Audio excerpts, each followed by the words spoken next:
قال رسول الله صلى الله عليه وسلم আল্লাহ নবী বলেন ইন্না বাইনা ইয়াদাই সাআতি ফিতানান কাকিতাইল লাইলিল মুসলিম কিয়ামতের আগে রাতের অন্ধকারের মতো একের পর এক ফিতনা তোমাদের সামনে আসতেই থাকবে ফিতনা কমবে না বাড়তেই থাকবে ইউসবিহুর রাজুলু ফিহা মুমিনা ওয়া ইউমসি কাফিরা আল্লাহ নবী বলেন ওই জামানায় সকালবেলা মানুষ ঈমানদার অবস্থায় কাটাবে বিকালবেলা মানুষ বেঈমান হয়ে যাবে বিকালবেলা ঈমানদার অবস্থায় কাটাবে সকালবেলা মানুষ বেঈমান হয়ে যাবে বলেন নাউজুবিল্লাহ।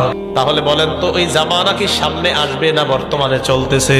পরীক্ষা একের পর এক পরীক্ষা, এই যে জামানার মধ্যে একের পর এক পরীক্ষা, ওই পরীক্ষার মধ্যে যদি পাশ করা না যায় তার ঠিকানা হবে জাহান্নাম, পাশ করতে পারলে ঠিকানা হবে জান্নাত। আমরা যারা পুরুষ আমাদের জন্য পরীক্ষা হলো নারী সম্প্রদায়, আবার নারীদের জন্য পরীক্ষা আবার পুরুষ সম্প্রদায়, দুই দলের জন্য পরীক্ষা।